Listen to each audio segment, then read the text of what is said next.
Dans l'actualité de ce 21 juillet, le chef de l'État, Roch-Marc Christian Kaboré, a reçu en audience le commandant de la force Barkhane en fin de mission. Au moment où l'intervention de l'armée française dans le Sahel est sujette de plus en plus à des polémiques, le chef de Barkhane a exposé au président du Faso les résultats obtenus dans la lutte contre le terrorisme. Comme 500 autres barrages au Burkina Faso, le barrage de l'Elexé est en souffrance. Son déversoir a rompu, laissant l'eau déborder à plusieurs endroits, empêchant les habitants de circuler parfois. La Direction générale des infrastructures hydrauliques s'est rendue sur place. Les travaux sont prévus à moyen terme. Et puis, c'est parti pour les premières épreuves des Jeux Olympiques avec le baseball. En attendant la cérémonie d'ouverture officielle pour le 23 juillet prochain, ce vendredi donc, nous vous proposons ce soir le portrait de l'un des 7 athlètes burkinabés présents à Tokyo. Vous découvrirez qui est le taekwondoïne Faisal Sawadogo. Bonsoir, voilà pour le sommaire. Il a pris la tête de la force française Barkhane en juin 2020. Un an après, le général Marc Conruit est enfin de mission. Avant de partir, il est allé dire au revoir au chef de l'État. Les deux hommes ont échangé sur la coopération militaire entre Barkhane et l'armée burkinabé dans la lutte contre le terrorisme, et ce, dans un contexte où la présence des troupes françaises au Mali et dans le Sahel devient de plus en plus complexe. Abdelaziz Sarré. Son mandat expire dans une semaine. Le commandant de la force Barkhane quitte bientôt le Sahel pour d'autres missions. Mais avant son départ, le général Marc Conruit est venu dire au revoir au président du Faso. Une rencontre d'adieu servie de cadre pour le général français pour faire le compte rendu de sa mission au Sahel, tout en soulignant la très grande coopération qui a existé entre la force Barkhane et les forces armées burkinabées. Pendant toute cette année, nous avons mené beaucoup d'opérations en commun, en fait. La plupart des opérations de Barkhane, elles ont été menées dans ce qu'on appelle, dans le cadre de ce que l'on appelle l'accompagnement au combat, c'est-à-dire qu'il y avait des unités de Barkhane, et il y avait des unités sahéliennes, maliennes, nigériennes, tchadiennes, burkinabées ou forces conjointes du G5, qui ensemble conduisaient ces opérations. Et quand je dis ensemble, c'était vraiment ensemble, et j'ai été le témoin vraiment d'expériences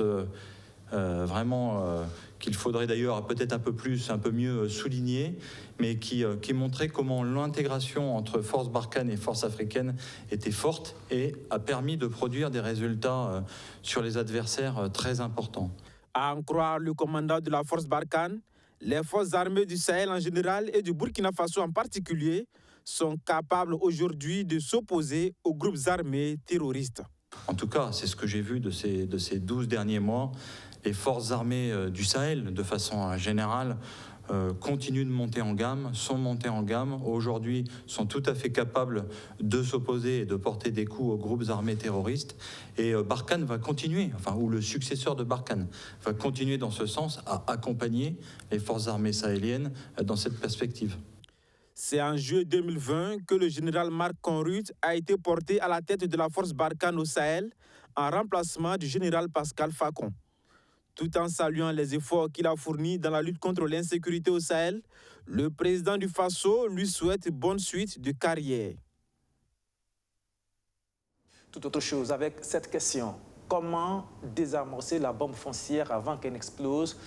La question préoccupe au plus haut niveau le Conseil économique et social. Il en a fait le thème principal de sa première session ordinaire de l'année. Le CES propose par exemple la création d'une autorité de régulation. Mais avant, l'institution a dressé le diagnostic de la situation en parlant entre autres des spéculations et des faiblesses de la législation en la matière. Amadou Diko, Abdelaziz Sarré. La gestion foncière au Burkina Faso. Le sujet est d'actualité. Les crises liées à la terre se multiplient aussi bien en milieu rural qu'en milieu urbain. Le Conseil économique et social veut jouer sa partition dans la recherche de solutions pour désamorcer la bombe foncière. Sa première session ordinaire de l'année 2021 s'intéresse à la problématique. Beaucoup se sont inquiétés de l'ampleur de la spéculation foncière et du bradage des terres dans notre pays. Il est ressorti, comme cela vient d'être mentionné dans le rapport de synthèse, que ce phénomène résulte en grande partie des insuffisances liées aux textes juridiques, la non-application des textes, la faiblesse de l'autorité de l'État, l'incivisme de certains acteurs, et j'en oublie. Vous vous rendez donc compte que la bombe foncière, tant crainte, est d'actualité et est menaçante. Le Conseil économique et social estime qu'il faut donc agir conséquemment dans l'intérêt du plus grand nombre avant que cela ne soit tard. Après analyse de la thématique, les conseillers ont formulé des recommandations pouvant conduire à une gestion efficace et efficiente des terres pour un développement durable au Burkina Faso. Ces recommandations s'adressent à l'État, aux collectivités territoriales, aux autorités coutumières et aux populations. Le Conseil économique et social, réuni en sa première session ordinaire de l'année 2021, recommande la mise en place d'une autorité de régulation en matière de gestion du foncier et de l'immobilier composée de tous les acteurs et de lui conférer un ancrage institutionnel adéquat. D'instituer une taxe dissuasive sur les superficies non exploitées en zone rurale depuis plus de 5 ans dans le cadre de l'agro-business. Procéder au retrait des espaces non exploités des zones industrielles après l'expiration du délai de mise en valeur. Le Conseil économique et social recommande aussi l'interdiction des projets immobiliers dans les localités ne disposant pas de schéma directeur d'aménagement urbain et de plan d'occupation des sols. Selon la direction des infrastructures hydrauliques, sur 1200 barrages que compte le Burkina Faso, environ 500 d'entre eux sont dans un état de dégradation relative. C'est le cas du barrage de l'Elexé dans l'Oubritenga. Eh bien, une équipe des infrastructures hydrauliques dépêchée sur les lieux a constaté la rupture du déversoir. Elle promet des travaux de réhabilitation. En attendant, les populations, elles, éprouvent d'énormes difficultés de déplacement. Passer d'un village à un autre devient presque impossible dans certains cas. Amadou Diko, Abdourazak Traoré. Awadera est assise à même le sol depuis un bon moment. Elle attend dans l'espoir que l'eau diminue afin de traverser pour rejoindre son village situé de l'autre côté du barrage. C'est la conséquence directe de la détérioration de la digue du barrage de l'Elexé en souffrance depuis quelques années. La retenue d'eau a fini par céder faute de réaction. La ressource en eau est en danger et il faut absolument une action forte dans l'urgence. J'ai quitté chez moi pour aller de l'autre côté du barrage. À ma grande surprise, le barrage est devenu inaccessible. Ce barrage qui a cédé franchement, c'est un calvaire pour nous. Nous ne pouvons plus vaquer à nos occupations normalement. Même pour faire le marché, ou encore aller à la prière de vendredi, c'est difficile. Chacun doit être prudent pour éviter le pire. Véritable casse-tête pour ces populations impuissantes face à la situation. Un cri de cœur a été donc lancé sur les réseaux sociaux par un internaute interpellant les plus hautes autorités. Quelques heures après l'interpellation citoyenne, une équipe du ministère en charge de l'eau et de l'assainissement conduite par sa direction en charge des infrastructures hydrauliques s'est dépêchée sur les lieux pour s'imprégner de la situation qui prévaut en vue d'y apporter des réponses. Nous sommes venus pour pouvoir rassurer la population bénéficiaire de ce barrage-là, également aussi donner l'information que ce barrage a fait l'objet de rupture depuis l'année dernière. C'est le constat, le ministère est au courant à travers la direction régionale de l'eau et de l'assainissement du plateau central. Donc, et nous avons enregistré ce barrage dans la liste des barrages à réhabiliter. Sur les 1200 barrages que compte le Burkina, environ 500 barrages sont à cet état de dégradation-là. Donc, rupture de déversoir, c'est ce que nous constatons sur ce barrage de l'Elexé. Le déversoir est totalement parti. Vous avez vu l'écoulement, c'est un écoulement turbulent. Voilà. Pour dire que nous sommes en période de crue, l'eau est en train de déverser. Donc voilà, nous sommes au niveau du ravin. Vous voyez la taille du ravin. On a également parcouru la digue. La digue a des petites défectuosités. On a des griffes d'érosion et si rien n'est fait, et ça va prendre de l'ampleur et un jour, ça peut dépasser la capacité d'intervention des bénéficiaires. Après avoir constaté l'ampleur des dégâts, la réhabilitation du barrage est d'ordre capital selon l'équipe technique. Et pour ce faire, la directrice des infrastructures hydrauliques rassure. Les barrages, c'est comme les êtres humains. Ils ont une durée de vie. Si leur durée de vie sont arrivées, ils vont céder. C'est le cas du barrage de l'Elexé que nous constatons avec tristesse. Cette rupture depuis l'année dernière. Et comme je vous ai dit au préalable, le ministère a un programme pour pouvoir réhabiliter l'ensemble de ces barrages dégradés sur le plan national. Il va falloir que nous puissions toujours compter sur nos partenaires techniques et financiers et faire des plaidoyers au niveau du ministère de l'Économie et des Finances pour qu'on puisse nous soutenir davantage sur le financement à travers les réhabilitations de ces barrages-là. Situé dans le plateau central, le barrage de l'Elexé a été réalisé en 1987 avec une capacité de 2 millions de mètres cubes d'eau. Vous vous en souvenez sans doute, il a provoqué beaucoup de remous et de protestations lors de son lancement en 2019. Le projet Target Malaria consistait à lâcher des moustiques génétiquement modifiés dans la zone de Bobo-Dioulasso dans le cadre de la lutte contre le paludisme. Eh bien, 2 ans après, question, quels en sont les résultats? Voici les réponses des chercheurs impliqués dans le projet dans ce reportage signé Majid Bakoua. C'est dans ce laboratoire burkinabé que le docteur Diabaté et son équipe de chercheurs ont conçu des moustiques stériles. Ces insectes génétiquement modifiés ont été lâchés en pleine nature à quelques kilomètres de Bobo-Dioulasso en juillet 2019. Leur mission, empêcher la propagation du paludisme, une première sur le continent africain. Dans un premier temps, étant donné en fait que ces moustiques sont au labo, donc une fois qu'on les amène sur le terrain pour les lâcher, nous voulions juste nous assurer dans un premier temps effectivement que ces moustiques ont exactement le même comportement que les moustiques sauvages. Et deuxièmement, donc nous voulions également voir si on peut former le capital humain ici à l'exercice effectivement de la collecte de ces moustiques et de suivi et monitoring de ces moustiques-là sur le terrain. Et c'est ce que nous avons fait. Les résultats que nous avons obtenus donnent vraiment une pleine satisfaction. Au Burkina Faso, le paludisme reste la première cause de mortalité et de consultation. Alors à Bana, l'un des 3 villages d'expérimentation, l'on a accueilli le projet à bras ouverts.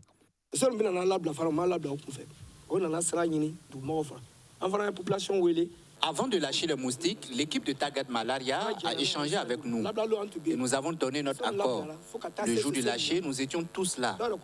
Depuis que les moustiques ont été lâchés, nous n'avons eu aucun problème.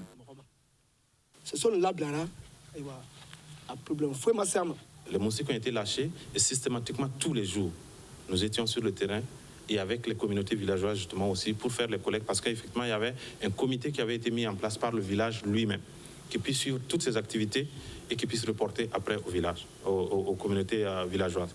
Après le premier lâcher intervenu en 2019, certaines organisations de la société civile avaient manifesté pour dénoncer les conséquences sanitaires et écologiques de cette opération. Selon le professeur Abdoulaye Diabaté, le projet Target Malaria, financé par la Fondation Gates, a reçu le feu vert de l'Agence nationale de biosécurité. Toujours dans le même registre de la santé, mais cette fois-ci, on parle d'équipement et de maintenance biomédicale. C'est la spécialité de Mickey Couvertier, un hispano-américain en séjour au Burkina Faso. Patron d'une entreprise spécialisée en la matière, il fait de la formation des techniciens biomédicaux sa priorité. Qui est-il et que propose-t-il exactement? Élément de réponse, Benjamin Kwame. Il s'appelle Mickey Couvertier, portoricain d'origine, mais naturalisé américain. C'est au Burkina Faso que ce technicien certifié d'équipements biomédicaux dépose sa valise depuis quelques mois pour partager avec les Burkinabés son expertise en maintenance d'équipements biomédicaux. Et c'est à travers son entreprise One Africa Biomedical Services. The biomedical services provides healthcare technology. One Africa Biomedical offre des services de santé aux populations et il faut dire également que nous, à notre niveau, nous nous occupons de la technologie médicale. Voilà, je suis également en train de voir comment je peux mettre en place une sorte d'association qui va regrouper des spécialistes du domaine biomédical. L'homme dit aimer les pays africains. Il ne vient pas comme les autres personnes morales ou physiques qui offrent juste du soutien matériel sur une durée, Mais il vient partager sa connaissance avec les Burkinabés qui s'intéressent à ce domaine. En plus de la maintenance des équipements biomédicaux, Mickey Couvertier est au Burkina Faso donc pour former des jeunes en vue d'assurer la relève et éviter d'être toujours dépendant de l'extérieur pour le suivi de ces appareils. Now, as far as the cost of my services, the government allots to every hospital. Généralement, le gouvernement consacre 12,5% du coût des équipements biomédicaux à la maintenance. Mais il arrive que ça dépasse cela parce qu'on a un manque de personnel formé. Et il se trouve qu'ailleurs même, on peut aller à 20-35% du coût des équipements biomédicaux. Moi, ma société, je suis en train de voir comment... Je suis déjà à 10% du coût total des équipements biomédicaux pour la maintenance. Mais je suis en train de voir comment on peut travailler à réduire ce coût-là. L'expert en équipement biomédical explique qu'il a fait le tour de quelques hôpitaux dans lesquels il a découvert des appareils à multiples fonctions combinant parfois le scanner et l'IRM par exemple, achetés à coût de milliards mais qui ne sont pas exploités, faute de suivi et du contrat d'engagement avec la société mère de ces appareils.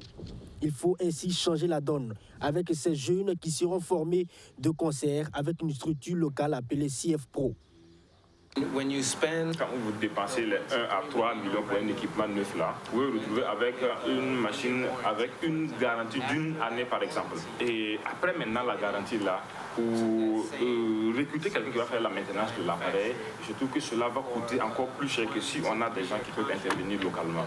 Et par contre, si on dépense 10 à 20% de cet argent-là sur les équipements déjà utilisés, la plupart de ces vendeurs d'équipements-là impliquent dans ce coût le montant et les coûts de la formation.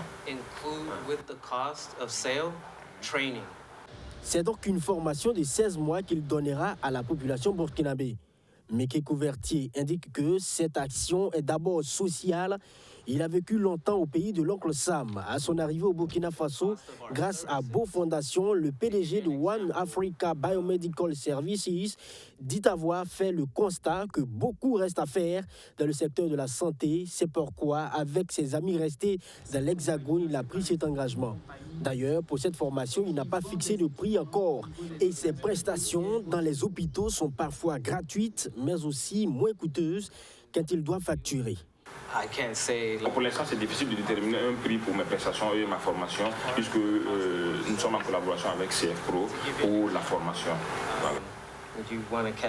Arrivé en mai dernier, ce portoricain d'origine annonce qu'il restera le temps qu'il faudra au Burkina Faso. Le ministère de la Santé soutient son initiative et il demande à Beau Fondation et aux autres organisations locales de sponsoriser l'adhésion de ces jeunes pour qu'ils suivent cette formation afin d'améliorer le système de santé burkinabé. Eh bien, la maintenance, elle n'est pas que biomédicale, elle est aussi industrielle, informatique, électronique. De tous ces aspects de cette profession, il a été question durant les 72 heures qu'ont duré le SAMA, le Salon africain de la maintenance. Eh bien, pour une première édition de l'événement, les organisateurs semblent avoir atteint leurs objectifs. C'est du moins ce qu'ils ont expliqué à Archimède Boy. Des remises de certificats de reconnaissance et des prestations d'artistes mettent fin à la première édition du SAMA, le Salon africain de la maintenance. Les acteurs du monde de la maintenance jettent ainsi les bases de ce qui va leur servir de plateforme d'échange sur les questions liées à leur secteur d'activité. Pour le promoteur, c'est un pari gagné. Nous avions relevé le pari de l'organisation. Là, nous avons aussi relevé le pari de la mobilisation. Il faut dire que les populations sont sorties quand même visiter les stands. Ceux qui ont exposé aussi, plus ou moins, sont satisfaits parce que j'ai fait aussi un retour d'information auprès de ces personnes qui m'ont dit que voilà, ils ont quand même réussi à avoir des cartes de visite, nouer des partenariats et tout. Donc, on peut dire que nous sommes satisfaits de ce salon, de cette édition. Voilà. Du côté des participants, ces 3 jours de rencontres leur ont permis de nouer des contacts en vue de faire de bonnes affaires.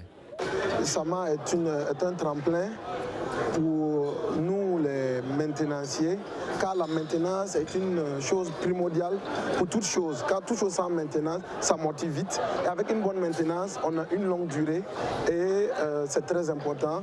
L'association Sud Qualitas a pris rendez-vous avec tous les acteurs de la maintenance pour la 2e édition du SAMA l'année prochaine.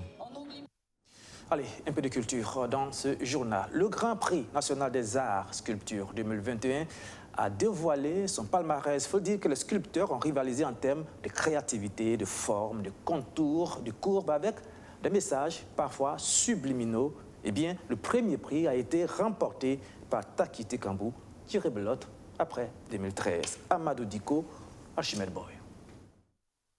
Avec son œuvre « L'amour d'une mère », Takite Kambou inscrit à nouveau son nom dans le palmarès du Grand Prix national des arts, édition 2021. Le candidat de la région du Sud-Ouest a défié 43 autres concurrents venus des 4 coins du pays. Au terme de la compétition, il remporte la somme de 1 million de francs CFA. À remporter un premier prix, il faut se lever très tôt. Parce que c'est un travail à longue haleine que vous voyez comme ça. On ne peut pas réaliser une œuvre en un mois. Ouais, bon, mais comme nous sommes parvenus, Dieu merci, je souhaite vraiment bonne chance à ceux qui n'ont pas mérité la première place, mais ils n'ont pas démérité. Ils ont eu quand même un coup de remerciement. Je suis réjoui. Pour moi, bon, vraiment, je témoigne ma reconnaissance à tous les artistes ici présents et à tous ceux qui sont venus nous soutenir. La ministre en charge de la culture salue la créativité des artistes dans la valorisation de la femme et de la paix. Ce sont des œuvres de très belle facture que j'ai vues là, avec des matériaux divers. Nous avons des matériaux que nous rencontrons dans la rue, dans les poubelles, etc., auxquels on n'accorde pas d'importance, qui ont été utilisés ici et qui donnent en tout cas une expression, qui donne un sens à la vie et qui donne un sens aux œuvres. Et c'est vraiment très important. Et les gens ici ont beaucoup surfé sur leur créativité, en tout cas au regard du thème qui était en tout cas la femme, la paix et puis la cohésion sociale. Ils ont exprimé cela à travers toutes ces œuvres et c'est des œuvres vraiment très belles. Donc en tout cas, en conclusion, je vais dire que toutes les œuvres qui sont ici se valent parce qu'elles expriment toute la paix, la cohésion et puis également le besoin de liberté de la femme. En marge de cette compétition organisée dans la cité de Diaba-Lompo, les acteurs culturels de la région de l'Est bénéficieront également de 2 semaines de formation en technique vocale, en marketing culturel et en technique de vente en ligne. Une formation offerte par le ministère en charge de la culture.